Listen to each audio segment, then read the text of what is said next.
రంగారెడ్డి జిల్లా మహేశ్వరం నియోజకవర్గ పరిధిలోని పలు ప్రాంతాల్లో ఎమ్మెల్యే సబితా ఇంద్రారెడ్డి పర్యటించారు.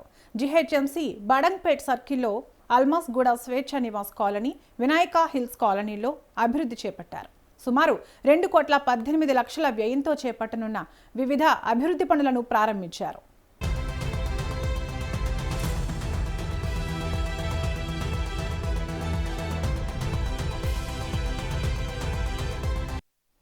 బడంగ్పేట్ మున్సిపల్ కార్పొరేషన్ను జీహెచ్ఎంసీలో విలీనం చేశారన్నారు. అయితే ప్రత్యేక సర్కిల్గా ఏర్పాటు చేసిన అనంతరం పరిపాలన పరంగా కొన్ని సమస్యలు తలెత్తాయని తెలిపారు. పెండింగ్లో ఉన్న అభివృద్ధి పనులపై జీహెచ్ఎంసీ కమిషనర్తో సమన్వయం చేసుకుని కమిషనర్ ఒక ప్రత్యేక కమిటీని ఏర్పాటు చేయించారన్నారు. ఆ కమిటీ ఆధ్వర్యంలో పనులపై సమీక్ష నిర్వహించిన అనంతరం అవసరమైన అనుమతులు మంజూరు చేసి పనులు ప్రారంభించారని ఆమె వివరించారు.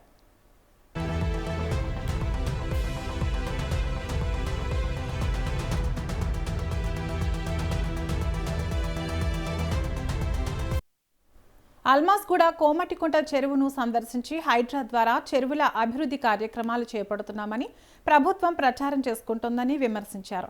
గత ప్రభుత్వంలో కోట్ల రూపాయలతో అభివృద్ధి చేసిన చెరువుల నిర్వహణ పట్టింపు లేకుండా వదిలేయడం వల్ల గుర్రపు డెక్క, దోమల పెరుగుదల, దుర్వాసన వంటి సమస్యలు ప్రజలను తీవ్రంగా ఇబ్బంది పెడుతున్నారన్నారు. చెరువుల సుందరీకరణతో పాటు నిరంతర నిర్వహణపై ప్రభుత్వం ప్రత్యేక శ్రద్ధ పెట్టాలని ఆమె సూచించారు. ఈరోజు బడంపేట్ సర్కిల్లో వినాయకులకు సంబంధించి చాలా రోజుల నుండి దాదాపు ఒక 1 year నుండి డ్రైనేజ్తో చాలా ప్రాబ్లం అవుతూ ఉంటే దాన్ని తీసుకెళ్లి చెరువులో కలపాల్సిన డ్రైనేజ్ ఏదైతుందో దాని ప్రాబ్లం అవుతూ ఉంటే అంతకుముందు SNDPలో పెట్టాము. దాన్ని అవి వర్క్ స్టార్ట్ కావట్లేదు కాబట్టి కాలనీ వాళ్ళు ఇబ్బందులు ఎదుర్కొంటున్నారని GHMC కమిషనర్ గారికి చెప్తే వాటిని ఈరోజు శాంక్షన్ ఇవ్వడం జరిగింది. ఒక బిట్ 2 crores ఒకటి ఇచ్చున్నారు. మళ్ళీ కింద కూడా ఇప్పుడు స్వేచ్ఛ నివాస్ ఇదంతా కూడా ఇప్పుడు 2 crores చేస్తూ ఉన్నాము. మళ్ళీ కింద కూడా ఒక 2 crores సౌభాగ్య కాలనీ ఇంకా కొన్ని కాలనీస్ సంబంధించి చెరువు వరకు అవుట్లెట్ పోనికి ఇంకో 2 crores కూడా ఈ 1 or 2 daysలో ఇస్తామన్నారు. ఇవి 2 వస్తే ఇక్కడ ఉన్న కాలనీలకు చాలామందికి రిలీఫ్ వస్తుంది, వర్షం వచ్చిన ప్రాబ్లం ఉండదు, డ్రైనేజ్ కూడా ఇది కాకుండా ఉంటుంది అనే ఆలోచనతో మొదలుపెట్టున్నాం. కాలనీ వాసులందరికీ కూడా, కాలనీ అసోసియేషన్ వాళ్ళందరికీ కూడా ఇన్ని సంవత్సరాలు 1 సంవత్సరంన్నర నుండి ఓపిక పట్టినందుకు ముందు ధన్యవాదాలు తెలియజేస్తా ఉన్నాను. ఓపికతో ఎదురు చూస్తున్నారు. Thank you so much. ఎందుకంటే GHMCలో కలపడం వల్ల ఇమీడియట్గా నిర్ణయాలు కొన్ని తీసుకోలేకపోతాం. అందులో మన బడంపేటలో కొంచెం ఇబ్బంది రావడంతో కూడా కొంత వర్క్లు కొంత స్లో అయినాయి. ఈ మధ్యనే కమిషనర్ గారు ఒక క్లారిటీ వచ్చి ఒక కమిటీ వేసి కమిటీ ఆధ్వర్యంలో వర్క్లన్నీ ఎగ్జామిన్ చేసి ఇప్పుడిప్పుడే శాంక్షన్ ఇవ్వడం జరుగుతుంది. వీటన్నిటి కూడా పూర్తి చేయడమే కాకుండా మిగతా వర్క్లన్నీ కూడా, ఉదాహరణకి ఇప్పుడు వినాయక హిల్స్ phase 2కి వచ్చాను. 1 నుండి 20 వరకు సబ్ రోడ్స్ అన్నీ కూడా కావాలమ్మా మాకని చెప్తా ఉన్నారు. థ్యాంక్స్ టు కేసీఆర్ గారు. ఎందుకంటే కేసీఆర్ గారు ప్రభుత్వం ఉన్నప్పుడు డ్రైనేజ్ సిస్టమ్ కంప్లీట్ చేసుకున్నాం. కాలనీలలో వాటర్ లైన్లు కూడా అసలు వాటర్ లైన్లే లేకుండే, అట్లాంటిది వాటర్ లైన్లు, డ్రైనేజ్ సిస్టము, చాలా వరకు రోడ్లు, మెయిన్ రోడ్స్ అన్నీ కూడా కొంత అప్గ్రేడ్ చేసుకోగలిగి ఉన్నాం. పెద్ద రిజర్వాయర్ కూడా కట్టుకున్నాం వాటర్ ప్రాబ్లం లేకుండా ఉండాలని. ఇవన్నీ చేసుకుంటూ వచ్చిన ప్రతి కాలనీలో కూడా ఏదో కొంత వర్క్ మిగిలింది. వాటన్ని కూడా చేయాల్సిన బాధ్యత, అభివృద్ధి అనేది నిరంతరం జరుగుతూ ఉంటుంది, చేయించాల్సిన బాధ్యత తప్పకుండా ఉంటుంది. పైన ప్రభుత్వం ఎవరున్నా యాజ్ ఏ ఎమ్మెల్యేగా నాకున్న రైట్ నాకు ఉంటుంది. నేను దాన్ని కాలనీ వాళ్ళ తరఫున ఖచ్చితంగా ప్రభుత్వం దృష్టి తీసుకుపోవాల్సిన బాధ్యత నాకు ఉంటుంది.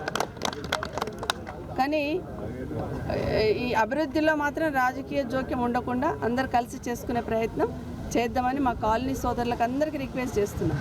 ఎన్నికలప్పుడు ఎవరు ఎక్కడ ఎవరు పనిచేస్తారు, ఎవరు పని చేయలేరు ఏందనేది నిర్ణయించే శక్తి మీకు ఉంటుంది. అప్పుడు రాజకీయం చేద్దాం. సరిగ్గా ఒక 1 month ముందు ఎలక్షన్స్ వచ్చినప్పుడు రాజకీయం చేద్దాం. కానీ అప్పటి వరకు అన్నీ పక్కన పెట్టి కాలనీలో ఉన్న వాళ్ళందరూ ఐకమత్యంగా ఉండి డెవలప్మెంట్కి అందరూ కూడా కలిసి చేసుకోవాలని రిక్వెస్ట్ చేస్తూ ఉన్నాను. ఇప్పుడు కూడా విజ్ఞప్తి చేస్తున్నాను. హైడ్రా తీసుకొచ్చి మేము చెరువులు బాగా చేస్తున్నాము, చెరువులకు ఉన్న హార్డిల్స్ తొలగిస్తున్నామని పబ్లిసిటీ చేసుకోవడం కాదు. ఉదాహరణకి నా నియోజకవర్గంలో ఇదే బడంపేట, మీర్పేట సంబంధించిన చెరువులు ఏవైతే ఉన్నాయో గతంలో కేసీఆర్ గారు ఉన్నప్పుడు నా నియోజకవర్గం మహేశ్వరంలోనే ఒక 10 చెరువులు బ్యూటిఫికేషన్ చేస్తున్నాం. 2 సంవత్సరాల నుండి ఆ మెయింటెనెన్స్ అంతా తీసేయడం వల్ల సంధ్య చెరువు పరిస్థితి ఏమైంది, మంత్రాల చెరువు పరిస్థితి ఏమైంది, ఈరోజు మన పోచమ్మ కుంట ఏమవుతుంది, పెద్ద చెరువులో గుర్రపు డెక్క నిండిపోయింది. 2 సంవత్సరాలు ఇంత మార్పు ఎందుకు వచ్చింది? 10 సంవత్సరాలలో గుర్రపు డెక్క లేకుండా లైట్లు వెలుగుతూ వాకింగ్ ట్రాక్లు వేసి కాలనీ వాళ్ళకి ఇబ్బంది లేకుండా చేసిన పరిస్థితి నుండి మంచిగా చేసుకొచ్చిన సిస్టమ్ని ఎందుకు కొలాప్స్ చేస్తున్నారు అనేది అర్థమవుతలేదు.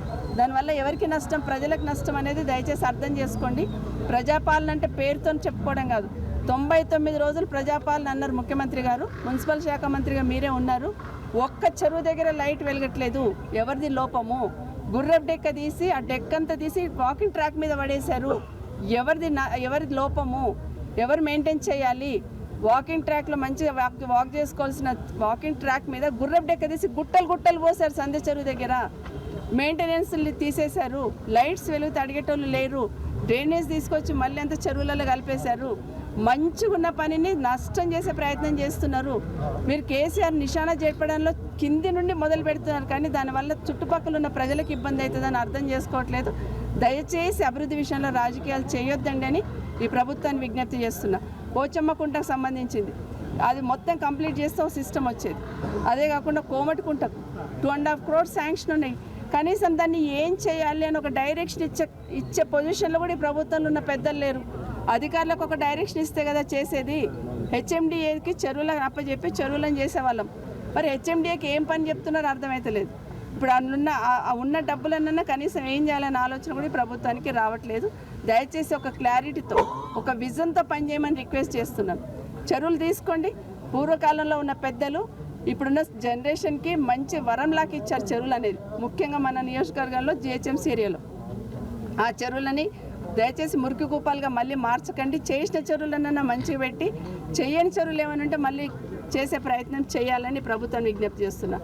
రెండవ అంశం ఏంటంటే, కేసీఆర్ గారు ఉన్నప్పుడు గ్రామాలలో మిషన్ భగీరథ ద్వారా మంచినీళ్ళు ఏ విధంగా ఇచ్చున్నామో, జిహెచ్ఎంసీ ఏరియాలో 20,000 లీటర్లకు సంబంధించి ఎవరు వాడుకున్నా ఫ్రీ వాటర్ ఇచ్చున్నాం. సో మమ్మల్ని తీసుకెళ్ళి జిహెచ్ఎంసీలో కలిపారు. ఇప్పుడు హైదరాబాద్కు అంతా కూడా చుట్టుపక్కల ఉన్న అన్ని కార్పొరేషన్లకు వెళ్ళి జిహెచ్ఎంసీలో కలిపారు. మరి ఇక్కడ కూడా 20,000 లీటర్లు ఫ్రీ వాటర్ ఇవ్వాలని ఈ ప్రభుత్వాన్ని డిమాండ్ చేస్తూ ఉన్నాను. అయితే అన్నిటికీ కూడా మొత్తం జిహెచ్ఎంసీలో కలిపినప్పుడు ట్యాక్స్లు కూడా ఒకే విధంగా ఉండాలి. ఉదాహరణకి మా మీర్పేటలో ట్యాక్స్లు ఎక్కువ కలెక్ట్ చేయాలన్నప్పుడు మేము అప్పుడు ఆపుకున్నాం, కలెక్ట్ చేయడానికి వీల్లేదని ఆపాం. అవన్నీ కూడా ఇప్పుడు మళ్ళీ కలెక్ట్ చేస్తున్నారు. మరి జిహెచ్ఎంసీలో ఏ రేట్ అయితే ఎంతైతే ఉందో ఇప్పుడు మణికొండలు అట్లాగే ఇబ్బంది ఎదుర్కొంటున్నారు, మీర్పేటలో అట్లాగే ఇబ్బంది ఎదుర్కొంటున్నారు. మరి జిహెచ్ఎంసీలో ఉన్న ట్యాక్స్నే ఒకసారి సరౌండింగ్ మున్సిపాలిటీ కలిపిన ట్యాక్స్లు ఎట్లున్నాయని కమిషనర్ గారు దయచేసి రివ్యూ చేయండి. చేసి సేమ్ సిస్టమ్ ఇక్కడ కూడా ఇంప్లిమెంట్ చేయాలని కోరుతా ఉన్నాను. ఇంకా మిగతా కాలనీలో ఉన్న అందరు కాలనీ వాసులందరికీ నాది ఒకటే విజ్ఞప్తి, మీరేమి ఇబ్బంది పడద్దండి. ఖచ్చితంగా ప్రభుత్వం దృష్టికి తీసుకెళ్ళాలి. ఎందుకంటే జిహెచ్ఎంసీలో కలవడం వల్ల జిహెచ్ఎంసీ అధికారులకు మన ప్రాంతం పరిస్థితులు అర్థం కావడానికి కొంత టైం పట్టింది. ఖచ్చితంగా వీటన్నిటిని కూడా స్ట్రీమ్ లైన్ చేసుకొని అన్నీ కూడా శాంక్షన్ తీసుకొని పనిచేసే ప్రయత్నం తప్పకుండా చేస్తాను. అందుకు మరొకసారి విజ్ఞప్తి చేస్తాను.